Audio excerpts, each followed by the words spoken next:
Hello, my name is Miles, and thank you for joining me today here at X-Raced, where knowledge meets inspiration in the intricate dance of industry evolution. Now, here's a question we don't ask often enough. Who certifies the people we trust to verify everything else? Because behind every confident yes on a compliance form, there's someone who's been trained not just to assess, but to understand, guide, and sometimes challenge the very systems we rely on. Today's episode is about the power of professional certification as a foundation because we're diving into the world of ISO certified conformance assessment and third party auditor programs and how they're shaping professionals into a globally trusted gatekeepers of fairness, governance, and strategic value. And leading us through this conversation with his usual clarity, class, and quiet confidence is a name well known to X-Rays who's been a pillar in this space for more than 4 decades now. Our guest, who's also my co host at this point, is the Managing Director and CEO of ACI Global and e-Quip, an internationally recognized ISO certified training provider, mentor of industry leaders, and architect of programs that are built on rigor, relevance, and real results. Stay with me as we unpack what makes these certification programs stand out, why trust is earned through competence, not credentials alone, and how his team is empowering the next generation of auditors to do more than just meet the standard, but to lead with it. So here's the man who makes global assurance feel personal, Ian Erskine. Hi, Ian. Welcome again, Miles, and again, thank you so much for that lovely introduction, and welcome to all our viewers. And yes, today's episode is going to be a very interesting one because we actually talk about the role of what we call the independent third-party auditor, and it's a very important role. And this is where we're going to talk about how we train people to actually lead and develop a team and have the confidence. And this is where this makes it very, very exciting for an organisation, because this qualification enables the auditor to actually audit the organisation's suppliers. Now, that is oh so critical now in today's environment, where we are openly beginning to question some of our external providers, which may be delivering us our internet platforms and things like that. And so, yes, it's a very exciting episode, this one coming up. Yes, and it's a pleasure to have you. And I'm so ready to talk about credibility, competence, and trust, and why ACI Global's ISO certified conformance assessment and third party auditor programs are becoming the global standard for getting it right. So let's kick this off by touching on what really underpins your programs, Ian: trust. Because we know that globally recognized certifications don't just appear, they're built on trust, transparency, and rigorous practice. So, to open up this conversation officially, what makes ACI Global's ISO conformance assessment and third party auditor programs such a reliable seal of trust for both individuals and organizations? Well, very simply, because as you would know, and I guess many of our viewers that come back and watch these episodes would understand, is that all ACI Global's courses are all developed by experienced people from industry and from ISO and from their own business backgrounds. Now, that's very, very important, because we at the very start made the point that we weren't going to build our courses on case studies. We were going to build them on actual business organisations. And so that is built into them by the course instructors and developers and the facilitators and the mentors. But also, it's very important to note that all the courses are tied into the candidate's own organisation, or as we call it, their sponsoring organisation. That way it makes it oh so relevant and valid to everyone. But right at the very start, the core principles are openness and transparency, built from our partnership with the Global Reporting Initiative. So integrity, ethics, and personal goals. And this makes it just so much relevant for the organisation. And as I said at our introduction, in reference to we give them the confidence to be able to audit their suppliers, and they have the confidence to be able to say, and quite often as auditors, you are questioned, Uh-huh. and the question quite often you are asked, do you have the capabilities, the competencies to audit me as a third party?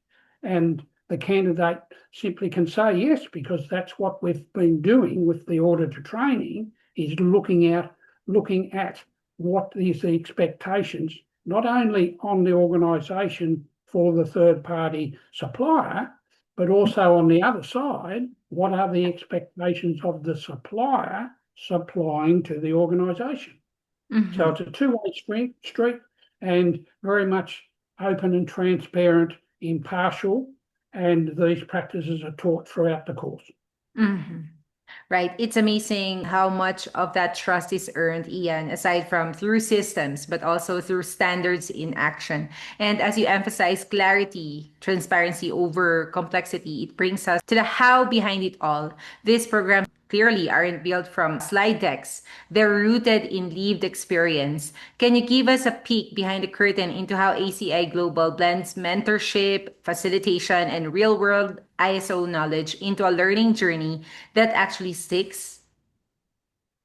Well, the learning journey sticks because part of our ethos is that when people come onto our website and they review the initial documentation, and even when they go in and they're provided the ISO standards, they very quickly realise that this is just not a short-term part of training. This is an ongoing journey, Mhm. because when they're introduced to the standards, quite often as they're going through the course, they are advised that the ISO standard that they've already viewed has now been updated.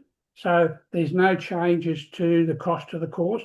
They are able to go in and have a look at the changes to the standard and apply them accordingly, so that all the way through their training, they are able to provide relative and up-to-date outcomes for their organisation, and that goes without saying for the organisation's suppliers and the organisation's fellow people and employees within the organisation.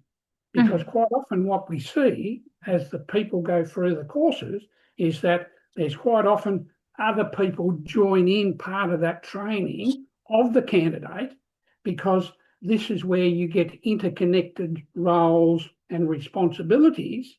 And this is where we do drill down and we talk about chain of responsibility, primary duty of care. And this is where all this is rooted in the course development, and also very much the overview and then the final verification of the outcome by industry experts and people that have been verified and validated by themselves. Now, Mhm. this is a critical process, and we'll talk a little bit more a little later in this interview. But this Mhm. is where the International Accreditation Forum's verification process comes into being. Now, the International Accreditation Forum has an open and transparent verification of all ISO third-party auditors, so to the point that every 3 years, an auditor is overseen during the audit activity by a completely independent third-party auditor that views and observes how they perform within that audit, so that on an ongoing basis, that auditor's capability and meritocracy, and when I talk about meritocracy, I talk how that is handed on to the value adding to an Mhm. organisation when that person does the audit, right? And again, this is something that is very quite often overlooked, is the meritocracy is passed on in the value adding to the business that the auditor is auditing. And that's something that we stress loud and clear to Mhm. all our auditors as they go through the training. They have to actually challenge themselves when they go to do an audit, that they have to inwardly know that they are actually adding value to the organisation. Because in actual fact, they have to challenge themselves at the end of the audit. They need to be able to ask those questions. Have we gone through enough? Have we been able to look at how you're adding value, how we're correcting unperforming processes and things like that? And again, ask the question, are you happy for me to come back in 12 months' time? Mhm. And that's the challenge that you have to take on board. And Uh-huh. that's the way you get the meritocracy moving from the candidate to the organisation. Right. And thanks for providing that detailed process, Ian. This is not just about training auditors, it's about shaping professionals who lead with capability and conscience. And as you said, it's a continuous journey and learning, which leads us right into the heart of your model, Ian. I remember you mentioned previously, right before we ended our last conversation, that team is a powerful tool for an organization, and your training philosophy reflects that deeply. So, how do your auditor programs help professionals build competence, ethical judgment, fairness, and leadership in high stakes real world audit settings?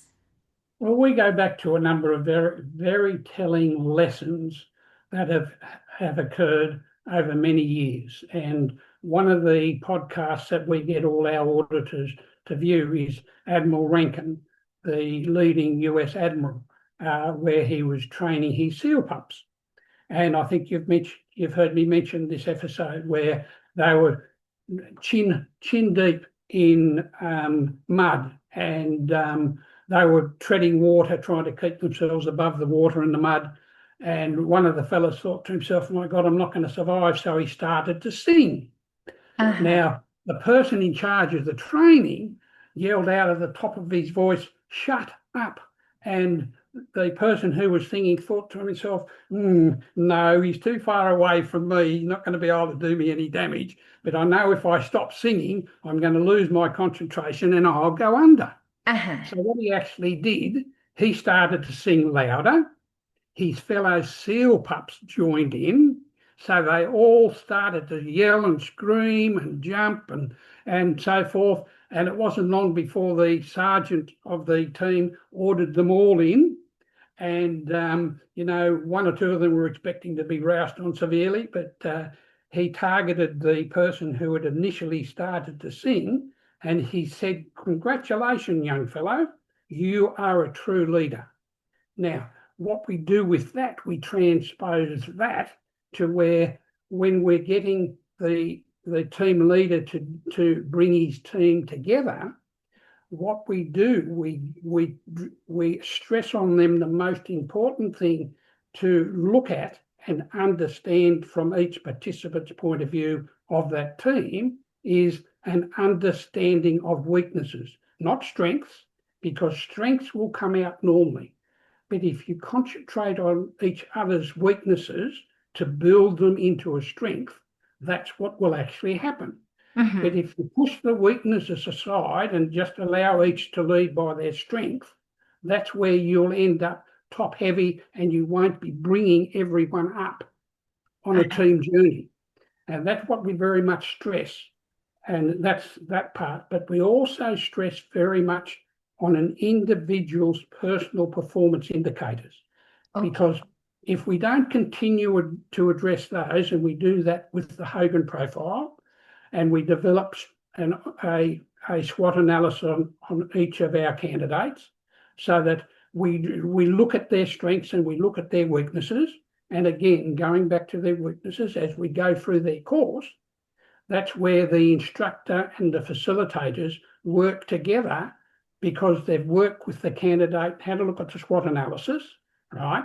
So that they can work different opportunities for improvement and additional training within each of the courses to ensure that by the time the candidate has finished doing their course, their weaknesses, as much as possible, have been addressed to the point of ongoing opportunities for improvement in that process. And Mm-hmm. that's where it's the Hogan profile forms a very strong part of this process. Mm-hmm.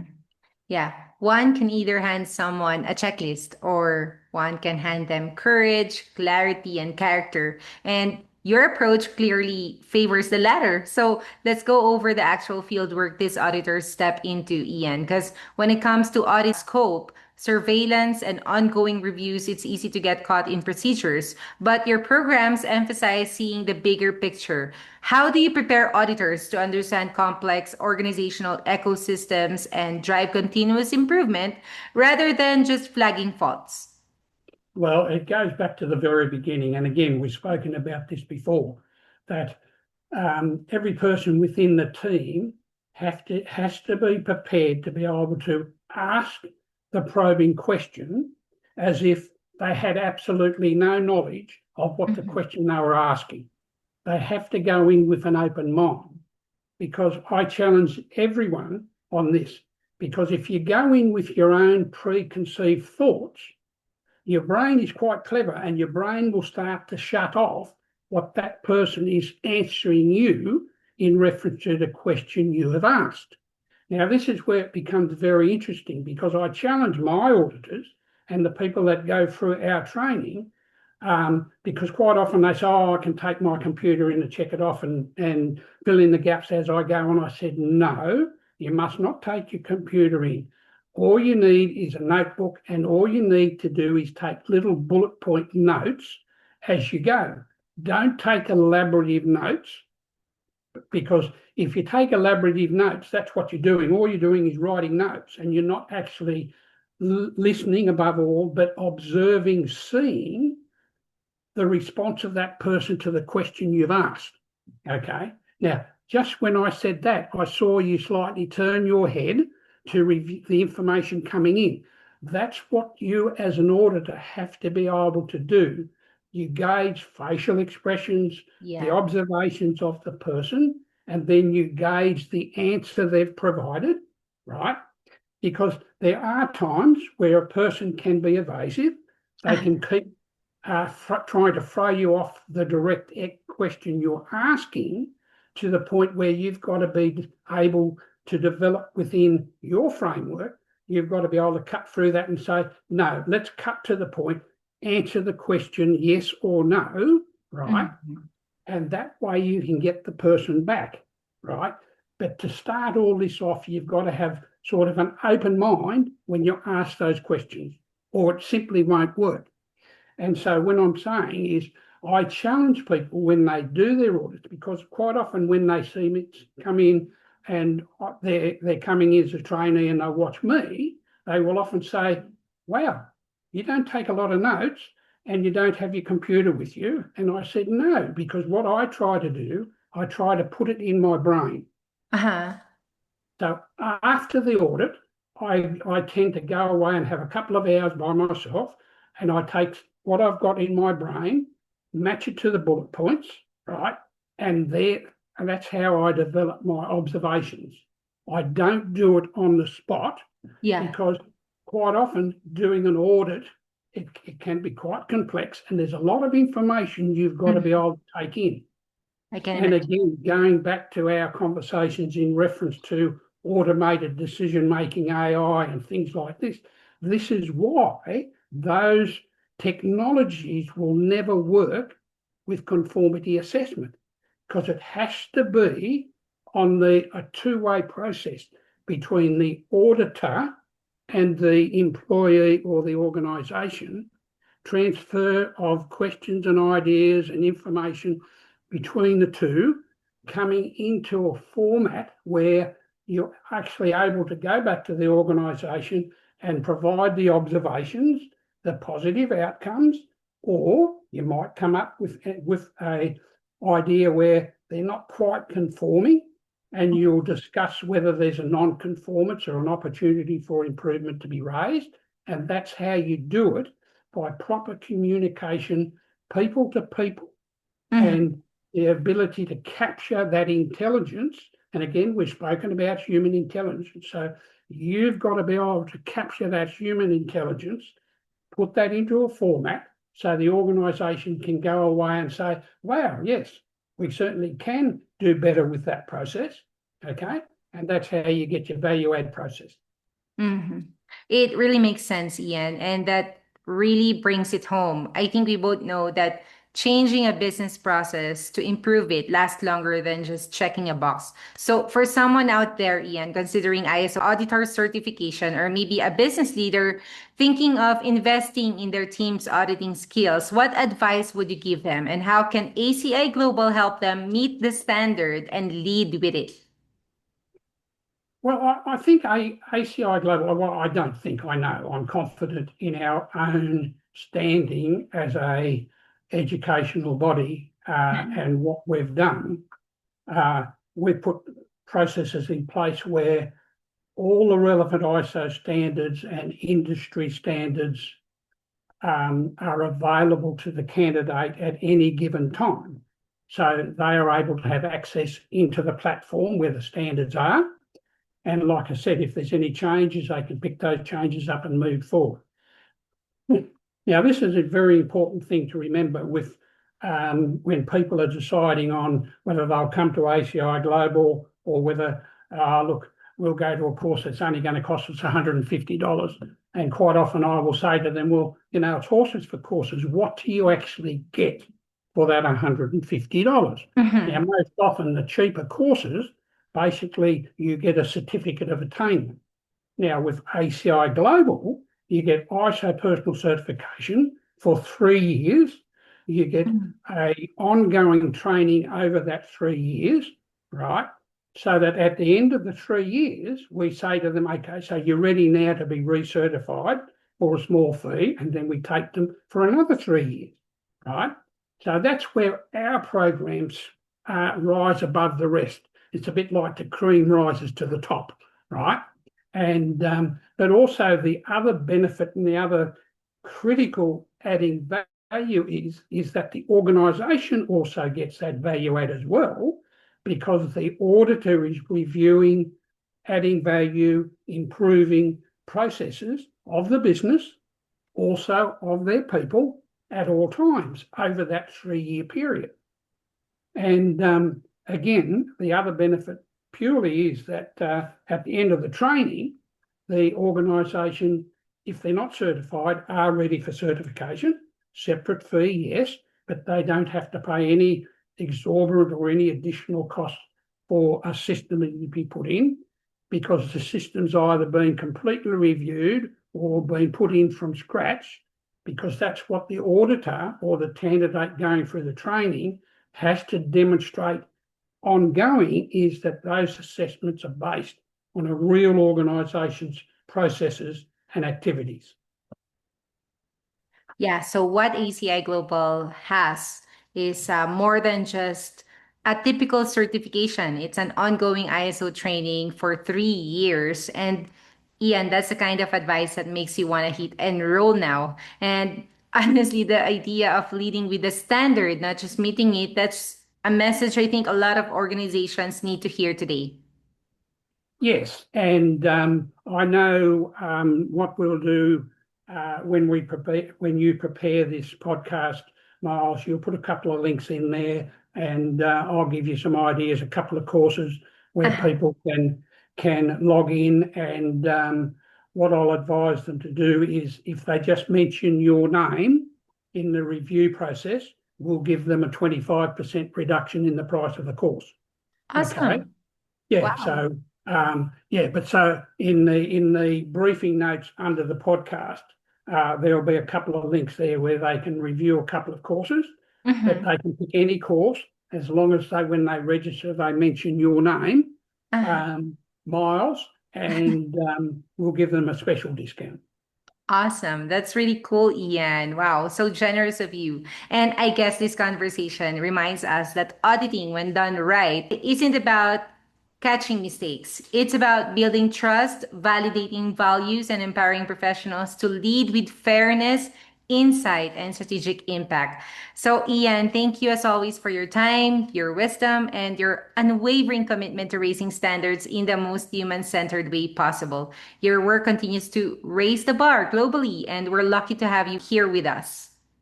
Yes, and again, thank you. And just to re-emphasize what you've just said, then there also is that there is a difference between an auditor and an inspector. Uh-huh. So when auditors go in, number one, they're not looking for fault, they're looking to value add, right? But the point I also make there, and quite often this is where it gets confused, where some auditors think that, oh, I see a legal issue there, but I can't comment on that or do anything about it. Mhm. Yes, you can. You must make, if you see something that's not right, you have to make a note of it to cover yourself, right? It Mhm. may well be out of the scope of the audit you're actually doing, right? But if there's something seriously wrong, you are obligated to bring that to the attention to the organisation. If it's outside the scope, that's all you can do. But above all, you must make a note of it for your own safety, because if anything happens, and for argument's sake, you're asked to attend court, you have to be able to provide that evidence. Well, yes, I did note that. Yes, it was outside my field of scope of third-party auditing, but here's evidence that I provided that to the organisation for them to fix Yeah. outside of the audit. Mm. That's something that I want to make very plain to everyone is you're going in as an auditor, not as an inspector. And Mm. again, that can be quite clearly demonstrated. Quite often inspectors go in to look for issues, right? Mhm. Whereas auditors should be going in to look for positive outcomes to add value. Improvement. Yes, improvement. Well Yes. put, Maria. Yes, Thank you. continuous improvement. Thank you so much for ACI. Thank you so much for clarifying the difference between an inspector and an auditor. That's really important. So if you Yeah. guys are looking to certify, upskill, or create a culture of excellence in your organization, better head over to aciglobal.com.au. We're dropping the link below as well. Don't forget to mention my name, as Ian said, to get a 25% off the cost of the courses. And that's a wrap on another insight packed episode of X Raised. Thanks again for tuning in and for helping us keep this platform alive with your curiosity, clarity, and a little bit of cheek. Until next time, this has been your host, Miles. Stay focused and inspired with X Raised.